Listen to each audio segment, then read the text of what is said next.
The clinking of champagne glasses sounded like a death knell. I stood there, a ghost in a tuxedo, with my beautiful vapid mistake clinging to my arm. This gala was supposed to be my victory lap, a declaration that I had moved on, that I was thriving. But then I saw her, my ex-wife, Evelyn. She wasn't just surviving without me, she was incandescent. And when she leaned in to kiss the man beside her, the billionaire whose name was whispered in awe throughout the hall, my entire world, the one I had so carefully constructed on lies and regret, shattered into a million pieces. The tuxedo felt less like a suit and more like a costume, a bespoke straitjacket of charcoal wool.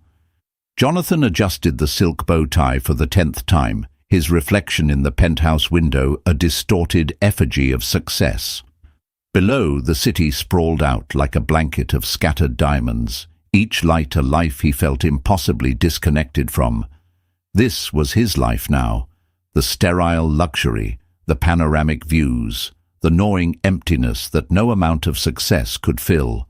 "Stop fidgeting, Johnny, you'll wrinkle your suit," a voice like honey-laced poison purred from behind him. Chloe.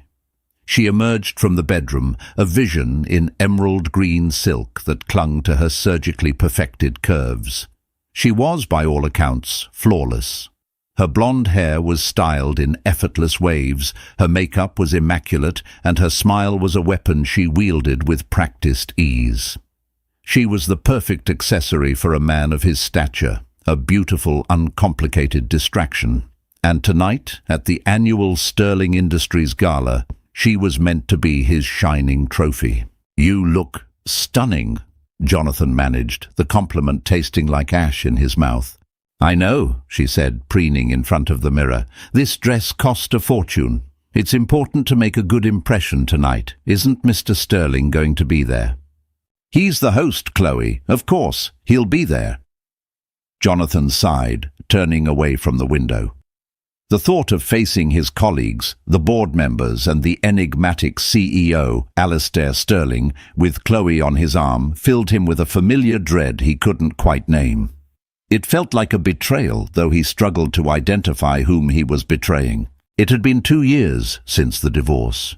2 years since he had last seen Evelyn. He told himself he had moved on, that this life with Chloe was what he wanted. He had the high-powered job, the luxurious apartment, the beautiful girlfriend. He had won. But some nights, in the dead quiet between Chloe's shallow breaths, he would lie awake and remember a different life. A life filled with laughter that wasn't forced, with conversations that went deeper than gossip and material wants, with a love that felt less like a transaction and more like coming home. He remembered the early days with Evelyn in their tiny, cramped apartment that was always filled with the smell of her painting supplies and burnt toast. He remembered her, hair tied up in a messy bun, a smudge of cerulean blue on her cheek, her eyes alight with a passion he hadn't seen in anyone since. She was a dreamer, an artist who saw beauty in the cracks of the pavement and poetry in the mundane. He had been a struggling junior executive then, full of ambition and a desperate need to prove himself. She had believed in him, had been his anchor in the stormy sea of his own insecurities. "Don't you think this necklace is a bit much?" Chloe asked, holding up a diamond monstrosity that glittered aggressively under the recessed lighting. "Or is it just enough?" "It's perfect," Jonathan said, his voice hollow. He thought of the simple silver locket he had given Evelyn for their first anniversary. It had held a tiny, poorly painted picture of them, their smiles wide and genuine. She had never taken it off. His ascent at the company had been meteoric, but it had come at a cost. The long hours bled into weekends, the business trips became more frequent, and the man who came home to Evelyn was a shell of the one she had married. He became cynical, ruthless, obsessed with the next promotion, the next deal. He had traded their shared dreams for stock options and corner offices.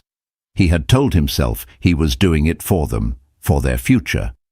But somewhere along the way, their future had become his ambition. The arguments had started slowly, then escalated into bitter wars of attrition. She accused him of being absent, of losing himself. He called her naive, told her she didn't understand the pressures he was under. He started seeing her art, her passion, as a frivolous hobby rather than the essence of who she was. The final blow had been his affair. It hadn't been with Chloe, but a colleague, a meaningless, sordid liaison born of ego and alcohol. When Evelyn found out, she hadn't screamed or thrown things. Her silence had been far worse. The look in her eyes was not one of anger, but of profound disappointment, as if she was finally seeing him for the hollow man he had become. The divorce had been swift and clean. She didn't want the apartment, the money, the life he had built. She just wanted out. She packed her canvases, her paints, and the silver locket, and walked out of his life without a backward glance. He hadn't seen or heard from her since. He had told himself it was for the best, that he was free. He had found Chloe, a woman who fit seamlessly into his new life, who admired his wealth and status without questioning the man he had become to achieve it. "Ready to go?" Chloe asked, snapping him out of his reverie. She looped her arm through his, her touch feeling cold and foreign. "Let's go show them who the real power couple is." Jonathan forced a smile, the muscles in his face protesting. As they walked towards the door, he caught his reflection once more. The man staring back at him was a stranger, a caricature of success. He was living in a gilded cage of his own making, and tonight he was about to parade his captor at the biggest social event of the year. A sudden, chilling premonition washed over him, a feeling that this night would change everything. He just didn't know how right he was.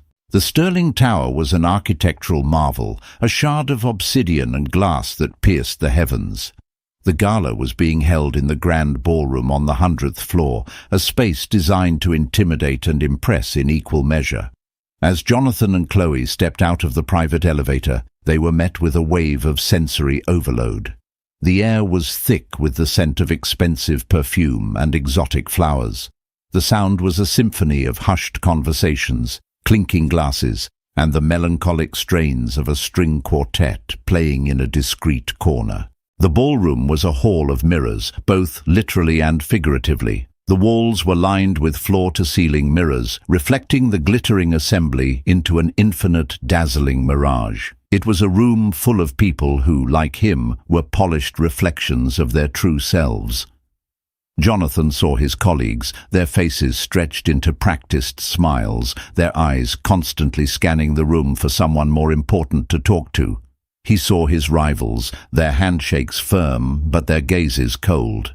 This was his world, the battlefield where careers were made and broken over canapes and champagne. "Oh, Johnny, it's breathtaking," Chloe whispered, her eyes wide with a covetous glee. She was in her element, a predator in a jungle of wealth and influence. She tightened her grip on his arm, her scarlet nails digging slightly into the fabric of his suit. "There's Mr. Henderson from finance. I hear his wife just got a new face. Let's go say hello."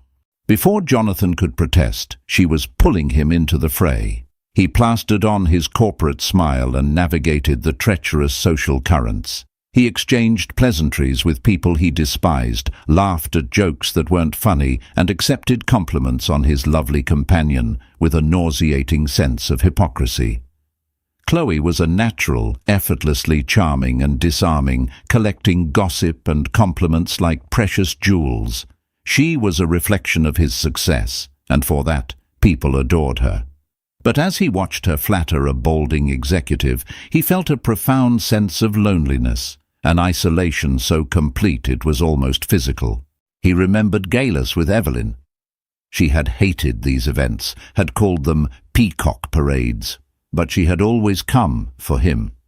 She would stand quietly by his side, a pocket of stillness in the swirling chaos.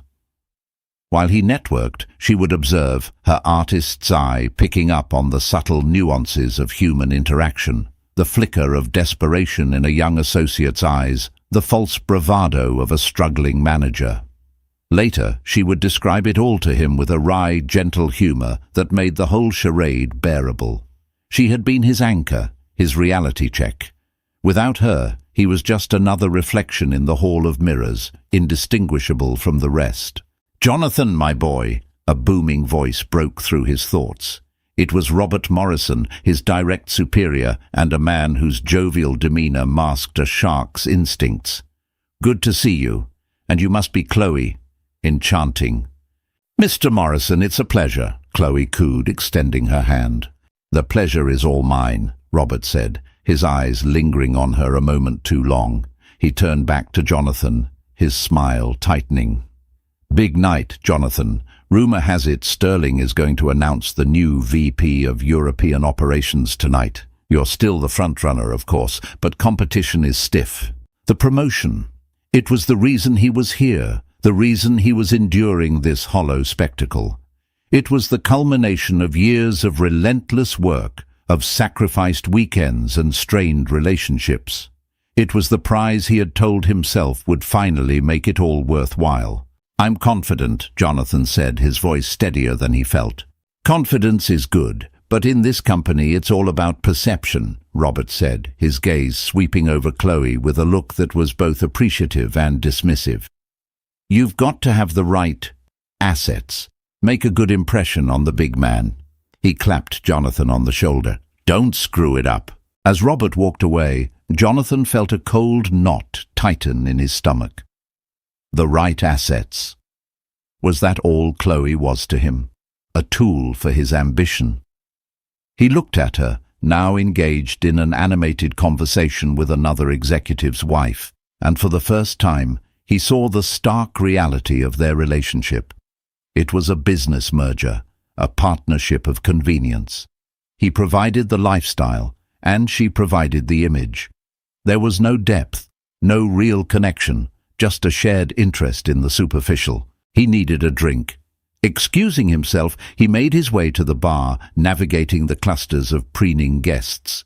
He ordered a scotch, neat, and downed it in one go, the fiery liquid doing little to quell the anxiety churning within him. He leaned against the marble bar, the cold stone a welcome shock to his system.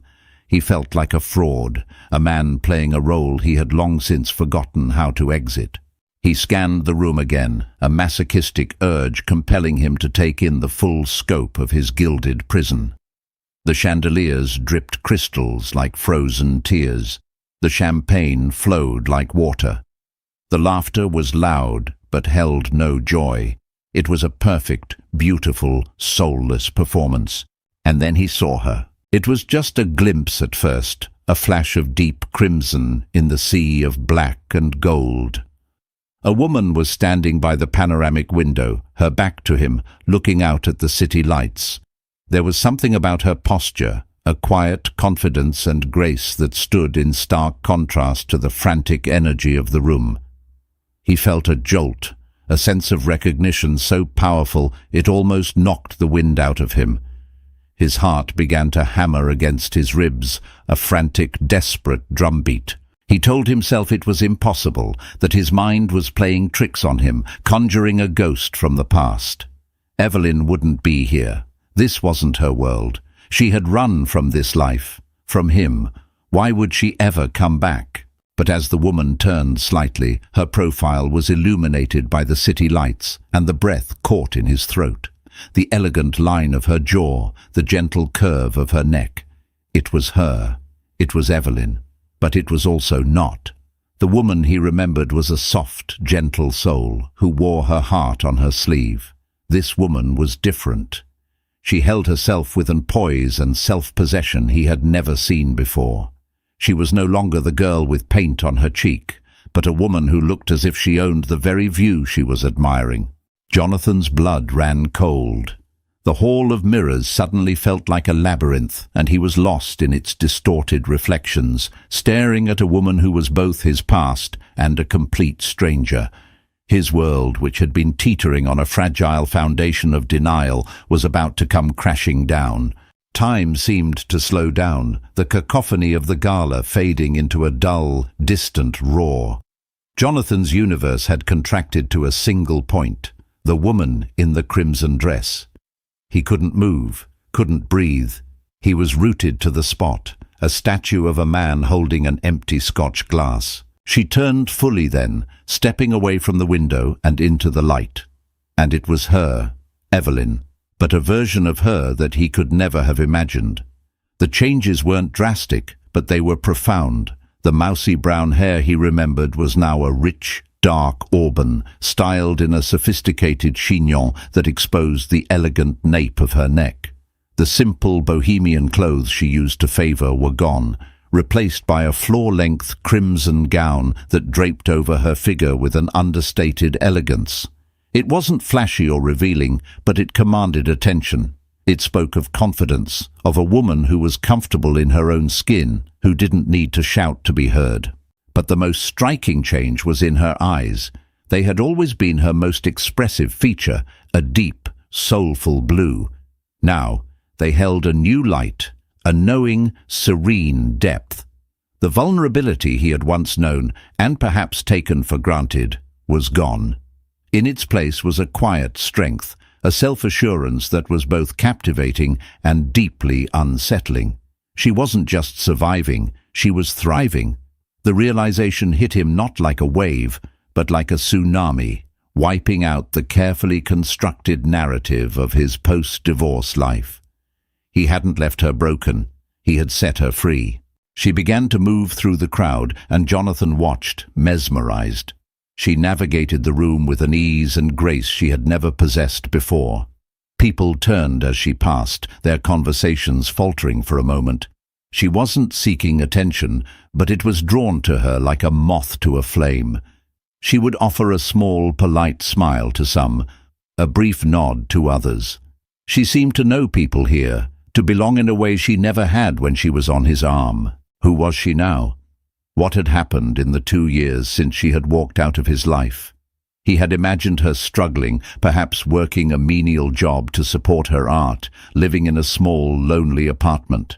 It was a cruel, egotistical fantasy, he now realized, one that had allowed him to justify his own choices. The woman before him had not been struggling. She had been transforming. Chloe's voice, sharp and unwelcome, pierced his trance. "Johnny, are you okay? You look like you've seen a ghost."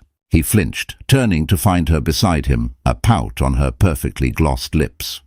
"I'm fine," he said, his voice strained. "Well, you've been staring at that woman for 5 minutes. Do you know her?" Chloe's eyes narrowed, scanning Evelyn with a critical, competitive gaze. "The dress is a bit plain, don't you think, and she should have worn more jewelry." "I used to know her," Jonathan mumbled, turning back to the bar to order another scotch. He needed the burn, the distraction. "Used to know her? What does that mean?" Chloe pressed, her tone laced with suspicion. "It means we worked together a long time ago," he lied, the words feeling like gravel in his mouth. He couldn't tell her the truth. He couldn't say, "That's the woman I threw away, the woman whose heart I broke, the woman who is now impossibly more radiant and alive than I have ever seen her." His lie seemed to placate Chloe for the moment. She launched into a story about a rival socialite's fashion faux pas, but Jonathan wasn't listening. His attention was completely captivated by Evelyn. He watched as she was approached by Marcus Thorne, the notoriously ruthless head of acquisitions. Jonathan braced himself, expecting Thorne to dismiss her with his usual arrogance, but instead, Thorne's face broke into a genuine, respectful smile. He leaned in, listening intently to whatever she was saying. They spoke for several minutes, and as they parted, Thorne nodded with an expression of sincere admiration. It was surreal. This was a world Evelyn had always despised. She had called these people hollow men and gilded women. Yet here she was, not just present, but seemingly respected. How? His mind raced, trying to piece together an explanation. Had she given up her art? Had she sold out, taken a corporate job? The thought was a bitter pill, but as he watched her he knew that wasn't it. The woman in crimson hadn't compromised herself. She had evolved. A waiter passed with a tray of champagne flutes, and Evelyn took one. As she brought the glass to her lips, her eyes swept across the room. For a heart-stopping moment, their gazes met. Jonathan froze. The entire ballroom, with its noise and its light, seemed to vanish. There was only the vast, silent chasm of 2 years between them. He saw a flicker of recognition in her eyes, a brief, unreadable expression that might have been surprise, or perhaps something else entirely. It was there and then gone in an instant. She didn't smile, she didn't frown. She simply held his gaze for a second that stretched into an eternity, and then, with a subtle, almost imperceptible nod, she looked away, turning her attention to someone who had just approached her. That nod was more devastating than any scream or accusation could have been. It was a dismissal. It was polite, it was civil, but it was a clear and unambiguous signal that he no longer had any power over her. He was a part of her past, a chapter that had been read, closed, and put away on a dusty shelf. The air rushed back into his lungs, and he felt a dizzying mix of emotions, shock, regret, and a strange, agonizing pang of longing. He wanted to march over there, to demand an explanation, to ask her how she had done it, how she had become this person. But what right did he have? He was the one who had walked away. He was the one who had shattered their life together. "Johnny, are you even listening to me?" Chloe's voice was sharp with irritation. "What? Yes, of course," he stammered, tearing his eyes away from Evelyn. "I was saying we should try to get a moment with Mr. Sterling. This could be your only chance to speak with him before the announcement." The promotion. He had almost forgotten. The prize that had once seemed like the most important thing in the world now felt like a hollow, meaningless trinket. What was a vice presidency compared to the loss he was now feeling so acutely? He had climbed to the top of the mountain, only to realize he had left his soul at the bottom. And he had just seen it, walking through a crowded room in a crimson dress, more beautiful and unattainable than ever before. As if summoned by Chloe's ambition, Alistair Sterling made his entrance. The low hum of the gala seemed to dip in volume, a collective intake of breath as the host finally graced his own party. Sterling was not what most people expected. He wasn't old or ostentatious. He was in his late 40s with a lean, athletic build, sharp features, and eyes that seemed to see right through the polished veneers of everyone in the room. He wore a simple, impeccably tailored black suit with no tie, an act of defiance against the corporate dress code he himself had created. He exuded an aura of quiet, unshakable power. He didn't need to command a room. His presence was enough. "There he is," Chloe whispered, her voice a mixture of awe and avarice. "Go on, Johnny. Go talk to him." But Jonathan couldn't move, because Alistair Sterling was not alone. He had walked into the room and moved directly, without hesitation, to the woman in crimson, to Evelyn. Jonathan watched, his heart turning to a leaden weight in his chest, as Sterling reached her side. The billionaire didn't offer a formal handshake or a polite greeting. Instead, he placed a hand gently on the small of her back, a gesture of casual, profound intimacy. He leaned in and murmured something in her ear, and Evelyn turned to him, her face breaking into a smile. It was a genuine, radiant smile, the kind Jonathan hadn't seen in years, the kind he used to believe was reserved only for him. The room seemed to tilt on its axis. Evelyn and Alistair Sterling. It was impossible. It made no sense. How could their worlds have possibly collided, the quiet, anti-corporate artist and the titan of industry? It was a conjunction of two completely different galaxies. The crowd began to gravitate towards them, a slow, inexorable tide of sycophants and hopefuls. Sterling was the sun, and everyone in the room was a planet desperate to be caught in his orbit. But Sterling seemed oblivious to them all. His focus was entirely on Evelyn. They stood together, a portrait of effortless connection, speaking in low tones, seemingly in a world of their own. "Well, I'll be damned," Chloe breathed, her voice a strange mix of shock and envy. "Who is she?" The lie about them being former colleagues now felt flimsy and transparent. The truth was lodged in Jonathan's throat, a bitter, jagged pill he couldn't swallow. He felt a surge of something hot and unfamiliar, jealousy. It was a raw, primal emotion that took him by surprise. He had no right to be jealous. He had a beautiful woman on his arm. He had been the one to end things. But seeing Evelyn with another man, with that man, felt like a physical blow. He watched Sterling's hand on her back, the easy way he stood beside her, the way he looked at her as if she were the only person in a room of 1,000. He was seeing a version of Evelyn he had never known, a woman who was not his shy, supportive partner, but a confident equal to one of the most powerful men in the world. What had he missed? What had he been so blind to? He remembered her trying to talk to him about her art, about a new gallery she had discovered, about an idea for a series of paintings. He had dismissed it all as a distraction, something she did to pass the time while he was out conquering the world. He had never seen it as her purpose, her passion. He had never seen her. Not really. The realization was a slow, agonizing burn. He had always seen himself as the star of their story, the protagonist. Evelyn had been a supporting character, the loving wife who existed to bolster his own journey. Now, watching her with Sterling, he understood. She had been on her own journey all along, one he had been too self-absorbed to notice. Her story hadn't ended when theirs did. It had just begun. "Jonathan, are we just going to stand here?" Chloe hissed, her patience wearing thin. "This is our chance. Robert Morrison is already heading over there. We're going to miss our window." He looked at Chloe, at her perfectly made-up face, her eyes glittering with naked ambition. She saw Sterling and Evelyn as an opportunity, a stepping stone. She couldn't see the complex, painful history that was unfolding before his very eyes. To her, this was just another move in the game. To him, it felt like the final checkmate. He let Chloe pull him forward, his legs moving on autopilot. As they got closer, he could hear snippets of their conversation. Sterling was laughing, a low, genuine sound.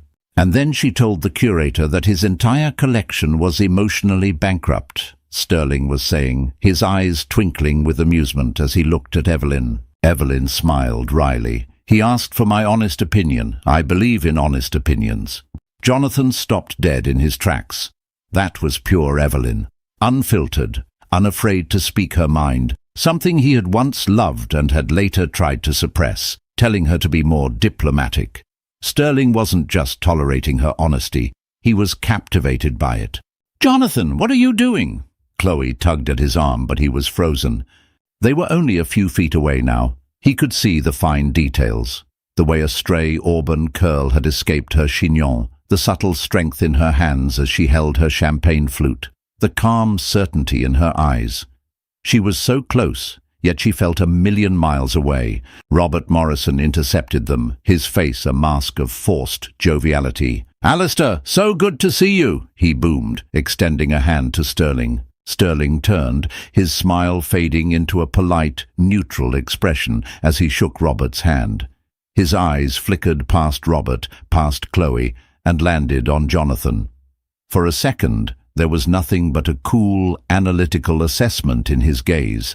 It was the look of a man who could size up another man's worth in a single glance. And then his eyes moved back to Evelyn, and the warmth instantly returned. It was a clear, unspoken message. She was the one who mattered. The rest of them were just background noise. The string quartet began a new piece, a haunting, melancholic melody that seemed to underscore the tragedy of Jonathan's revelation. He had spent 2 years telling himself he was better off, that he had made the right choice. But in the orbit of Alistair Sterling, with Evelyn as the radiant sun, Jonathan finally understood the truth. He hadn't won. He had lost. He had lost everything that ever truly mattered, and he hadn't even realized it until this very moment. He was just a cold, lonely planet, cast out into the darkness. The air grew thick with anticipation. It was time for the main event of the evening, Alistair Sterling's speech and the much-awaited announcement of the new VP of European Operations. The crowd coalesced around the small, elevated stage at the front of the ballroom. Jonathan found himself swept along with the current, Chloe's hand a vice grip on his arm. He was standing no more than 15 feet from the stage, close enough to see the confident set of Sterling's shoulders, close enough to see the serene expression on Evelyn's face as she stood beside him. She wasn't standing in his shadow, she stood with him, a partner. Sterling stepped up to the microphone, and an immediate hush fell over the room. "Good evening, everyone." His voice was calm and resonant, filling the vast space without any effort. "Thank you all for coming. We're here tonight to celebrate another year of unprecedented success for Sterling Industries. A success that is built on innovation, on relentless drive, and most importantly, on the brilliant people who make this company what it is." He spoke for a few minutes about quarterly earnings and market projections, the kind of corporate speech Jonathan had heard 100 times. But there was a difference. Sterling spoke with a conviction and clarity that was magnetic. Jonathan's own colleagues were hanging on his every word. Chloe was practically vibrating with excitement beside him. But Jonathan's eyes were fixed on Evelyn. She was watching Sterling not with the fawning admiration of a subordinate, but with a quiet pride, a deep and knowing affection. "As you know," Sterling continued, his tone shifting, "we are on the verge of a major European expansion. The leadership for this venture is critical. The person who takes on this role must be not only a brilliant strategist, but a person of integrity and vision." This was it.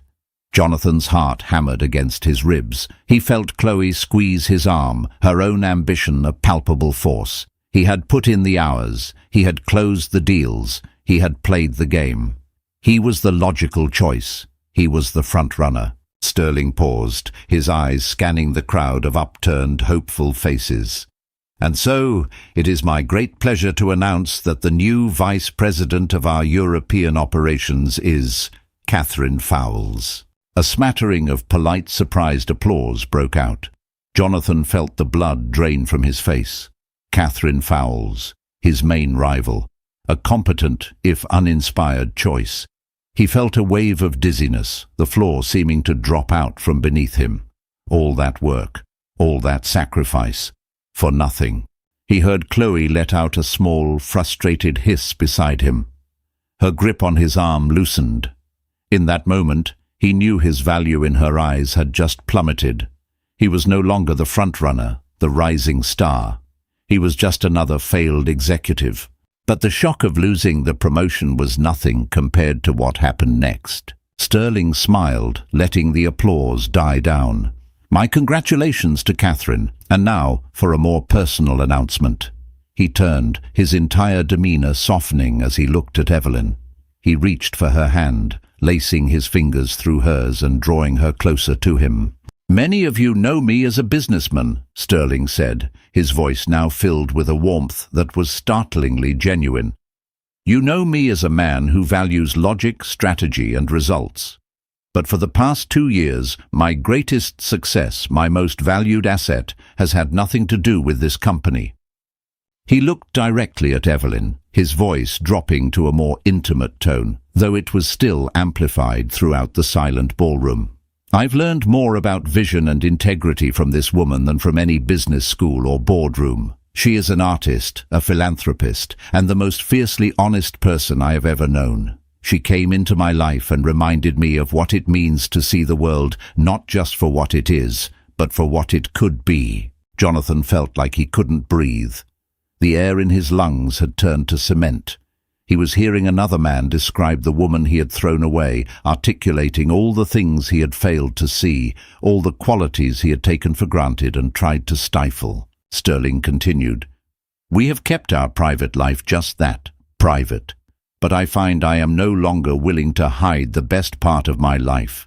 This woman has brought more color and meaning to my world than all the success I have ever achieved." He then turned his gaze back to the crowd, his voice ringing with absolute certainty. "And I am overjoyed to announce that this fall, Evelyn Reed will become my wife."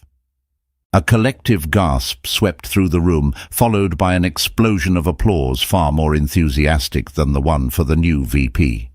Jonathan didn't hear it. He was deafened by the roar of his own blood in his ears. Evelyn Reed. She hadn't taken his name back. She had shed it. She had shed him. And then it happened, the moment that would be seared into his memory for the rest of his life. As the applause swelled, Sterling leaned down and kissed her. It wasn't a chaste public peck on the cheek. It was a kiss of profound love and intimacy, a kiss that spoke of shared secrets and quiet mornings, of deep connection and unwavering devotion. Evelyn's hand came up to cup his cheek, her body melting into his, and Jonathan froze. He was no longer in the Sterling Tower ballroom.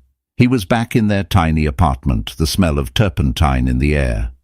Evelyn was showing him a new painting, her eyes shining with excitement. He was half listening, his mind on a deadline, his fingers tapping out an email on his phone. He had mumbled something dismissive, something about it being nice. The light in her eyes had dimmed. He was at their favorite restaurant, the one they could barely afford. She was telling him a story, laughing, and he had cut her off to take a call from the office. He had held up a finger, silencing her joy. He was in their bedroom, the divorce papers on the nightstand between them. She wasn't crying. She was just looking at him with an unbearable, quiet sadness. "You were never really here, Jonathan," she had whispered. "You were always chasing something else. I hope you find it." He had found it. The promotion he didn't get, the empty penthouse, the hollow relationship. He had chased it all and ended up with nothing. And the woman he had left behind, the woman he had deemed not ambitious enough, not suited for his world, was now standing in the center of it, beloved by a man who was everything Jonathan had ever aspired to be and more. The kiss ended, but Jonathan was still frozen, a prisoner of his own regret. He saw it all with a terrible, soul-crushing clarity. He hadn't just lost a wife. He had lost the best part of himself, and he had stood by and watched, a willing accomplice to his own destruction. The beautiful, vapid mistake on his arm meant nothing. The promotion he had just lost meant nothing. All that mattered was the woman in crimson, the ghost of his past and the symbol of his monumental failure, kissing the billionaire who had recognized the treasure he had thrown away. The applause finally subsided, replaced by a renewed buzz of excited chatter. People swarmed Sterling and Evelyn, a flurry of congratulations and well-wishes. Jonathan remained immobile, an island of silent horror in the celebratory sea. The world was moving on around him, realigning itself to this new, astonishing reality, but he was stuck in the moment of the kiss. The image burned onto the back of his eyelids. "Well," Chloe said, her voice dripping with venom, "that was a complete and utter waste of a $5,000 dress."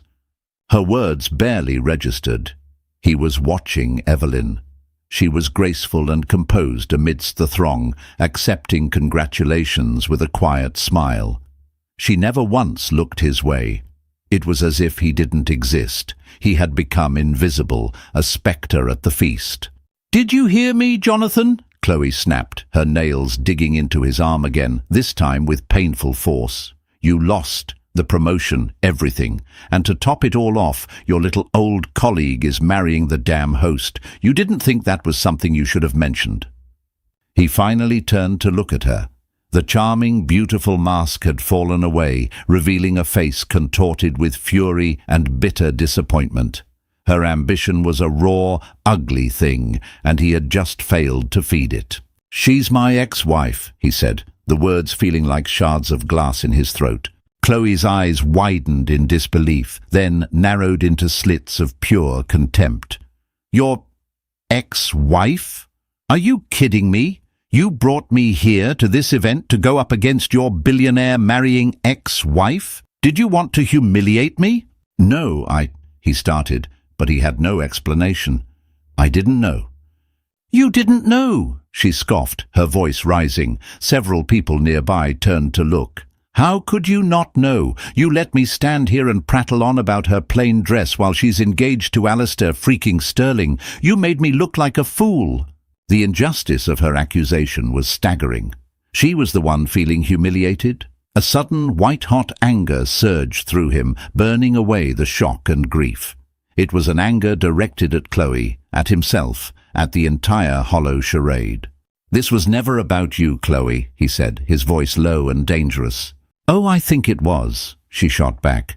"This was about you parading your new, younger model in front of the old one, except the old one got a serious upgrade and left you, and me, in the dust. You're a failure, Jonathan. Robert Morrison was right. You don't have the right assets."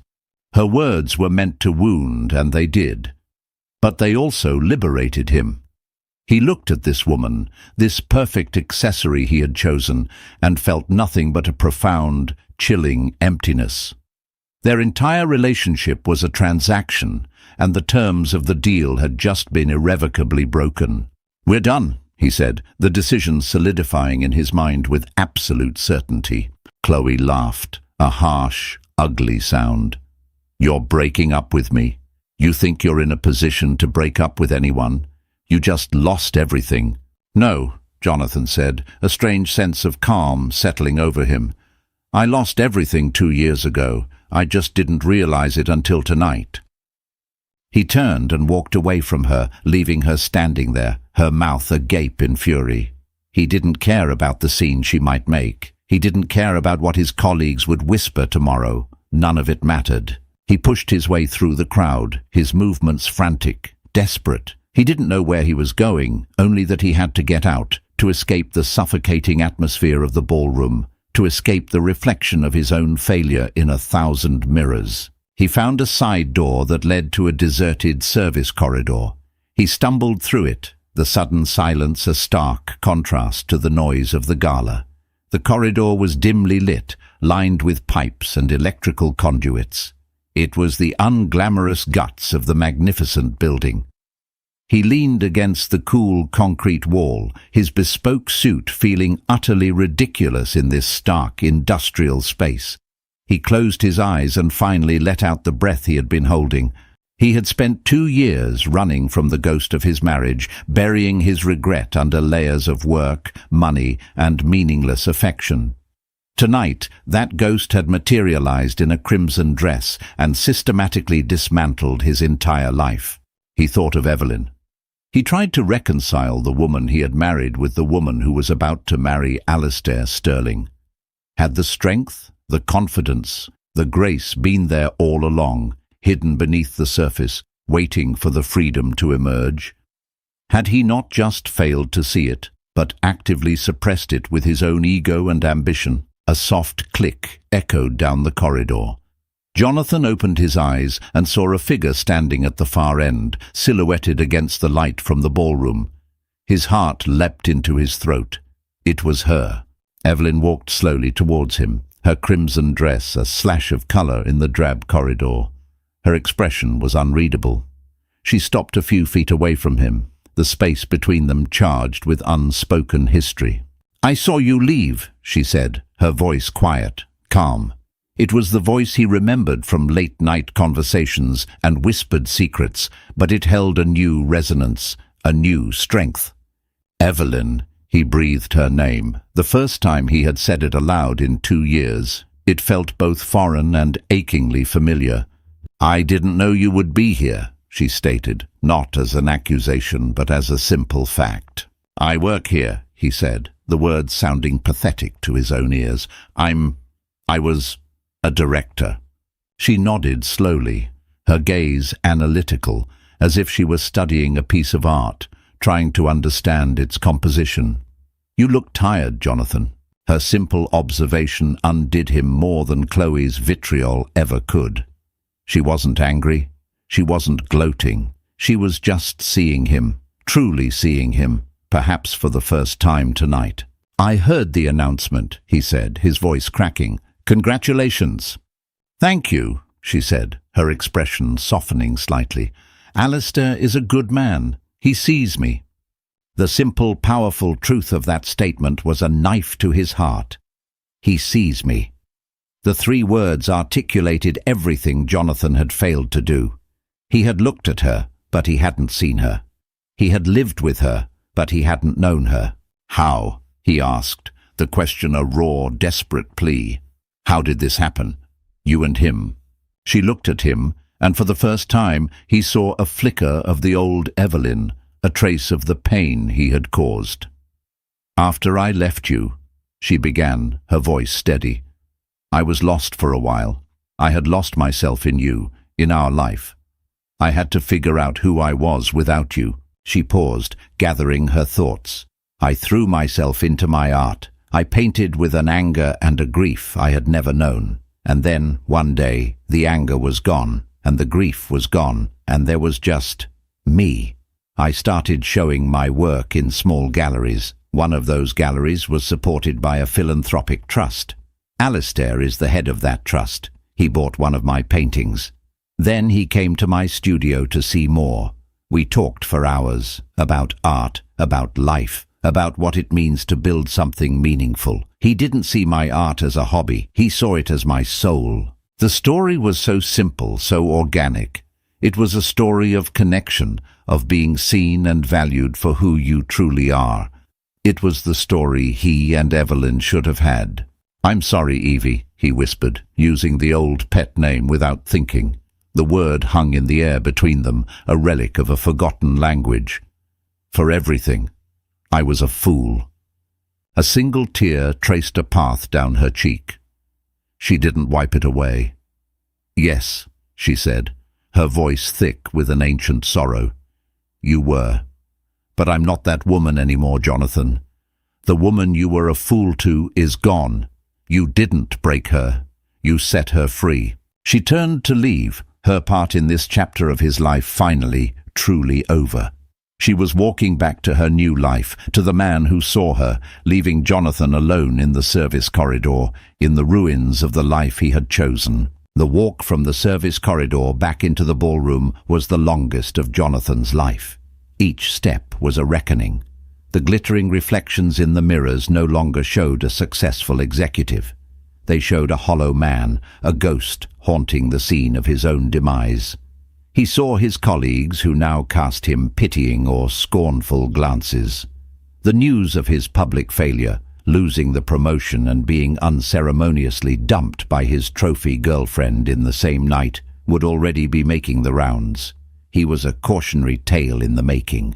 But the social humiliation was a dull ache compared to the sharp, searing pain of his conversation with Evelyn. Her words echoed in his mind. "You didn't break her. You set her free." She had absolved him of a crime he hadn't realized he was committing. He had thought his betrayal was the affair, the arguments, the neglect. But the true crime was so much deeper.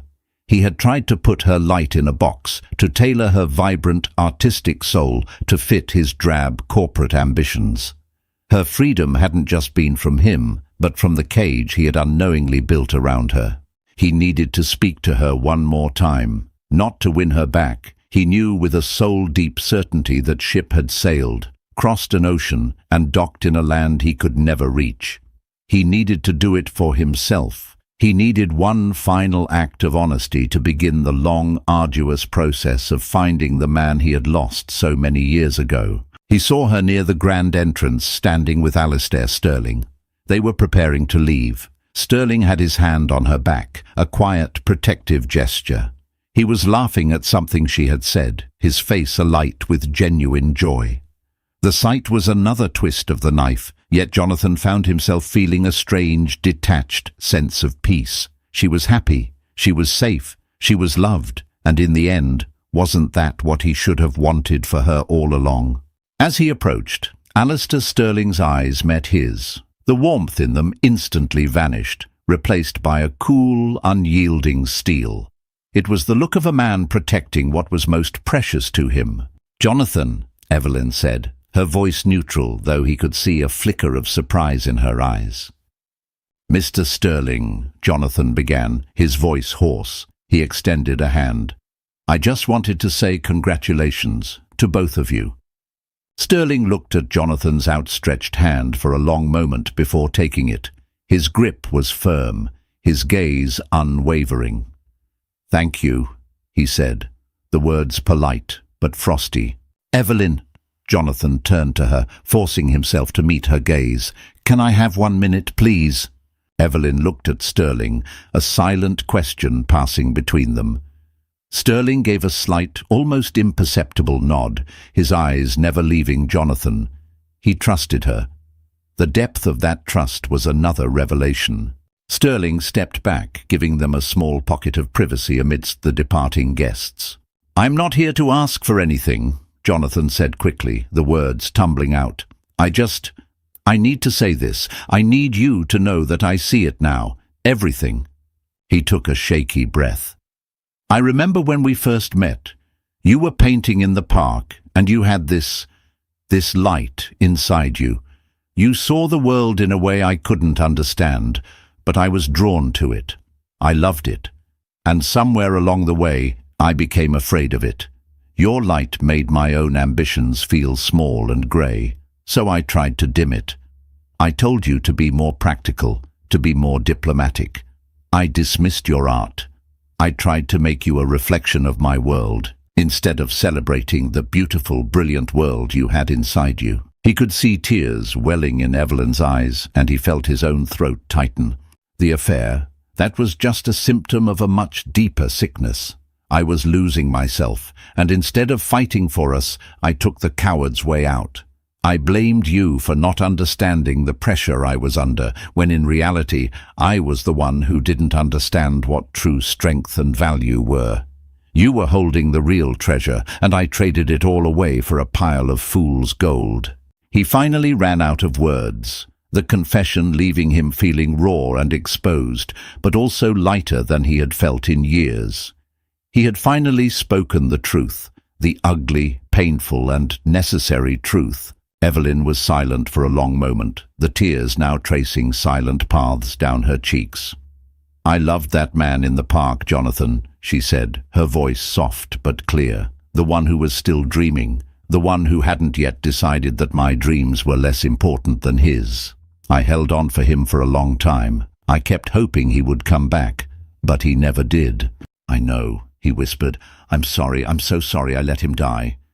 She reached out and for a fleeting moment laid her hand on his arm. Her touch was not one of romantic affection, but of a sad, compassionate closure. It was a gesture of forgiveness. "That man isn't dead, Jonathan," she said. "He's just lost. I hope for your sake you find him again. Goodbye."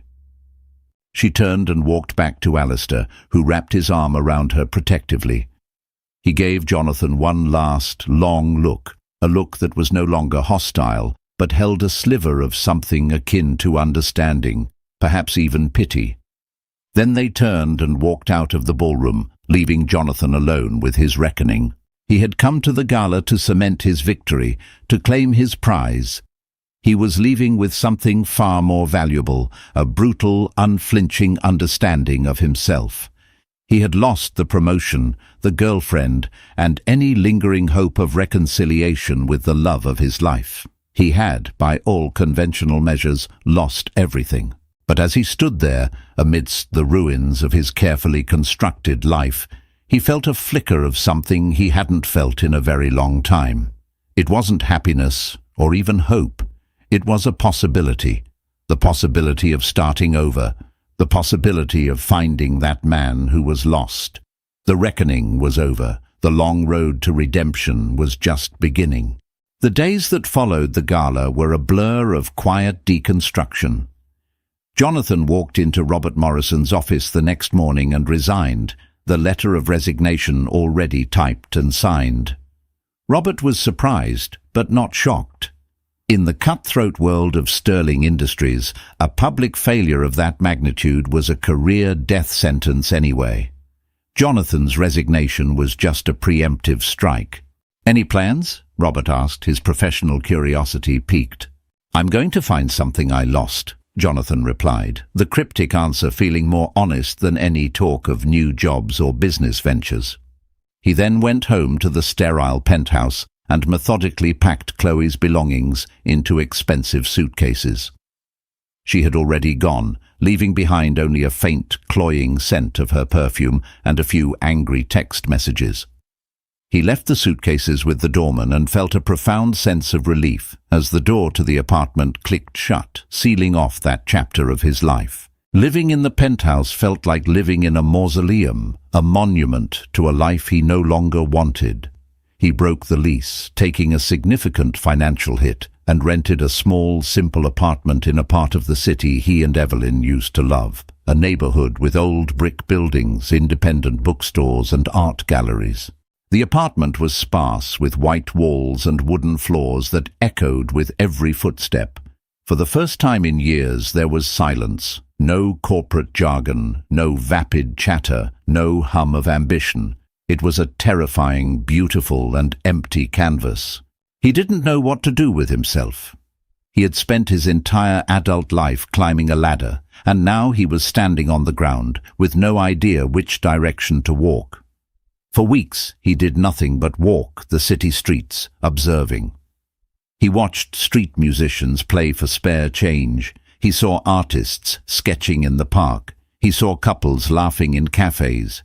He was seeing the world through new eyes, noticing the small, beautiful details he had been blind to for so long. He was seeing the world the way Evelyn used to see it. One afternoon, his wanderings took him past a small, unassuming art supply store. On a whim, he went inside. The air smelled of turpentine, linseed oil, and possibility. It was the smell of his old apartment, the smell of Evelyn. He walked the aisles, his fingers tracing the rough textures of canvas, the smooth wood of paintbrushes. He had no idea what he was doing, but he bought a small starter set, a few canvases, some acrylic paints, and a set of brushes. Back in his empty apartment, he set up the easel in the middle of the living room, the afternoon sun streaming through the large window. He stared at the blank white canvas for what felt like hours. It was the most intimidating thing he had ever faced. More intimidating than any boardroom, any hostile negotiation, any CEO. It was a perfect, unblemished void, and he was terrified of scarring it with his own inadequacy. He thought of Evelyn's words. That man isn't dead, he's just lost. Who was that man? What did he care about? What did he want to say? Jonathan didn't have the answers, so he decided to paint what he felt. He squeezed a dollop of dark, stormy grey paint onto the palette. Then he added a deep, mournful blue. He mixed them together, the colour of regret. His first brushstroke was hesitant, clumsy. He had no technique, no training. He just moved the brush across the canvas, letting the emotions flow out of him and into the colour. He painted the suffocating darkness of his ambition, the sharp, jagged lines of his broken relationships, the hollow emptiness of his success. He painted for hours, losing all track of time. He was covered in paint, his hands, his face, his clothes. The sun went down, and the room grew dark, but he kept painting, fueled by a frantic, desperate energy. When he finally stepped back, exhausted and spent, he looked at what he had created. It was a mess, a chaotic, ugly, abstract explosion of dark colors. It was a portrait of his own broken soul, and it was the most honest thing he had done in a decade. In the center of the dark, chaotic mess, he saw a small patch of canvas he had missed, a tiny, untouched speck of white. It was a flaw in his painting of despair, but as he looked at it, it didn't feel like a mistake. It felt like a possibility, a glimmer of light in the darkness. He picked up a new brush, and with a trembling hand, he dipped it into the brightest, most vibrant yellow he had. He touched the brush to that tiny speck of white, leaving a single, brilliant dot of color in the heart of the storm. It wasn't a masterpiece. It wasn't even a good painting. But it was a start. It was the first brushstroke on the new canvas of his life. He didn't know what the final picture would look like. He didn't know if he would ever find happiness or redemption. But as he stood there, in his quiet, empty apartment, looking at that single dot of yellow, he felt a flicker of something he had thought was lost forever. A small, tentative spark of hope. He was finally painting his own world, and for the first time he was seeing it in full color.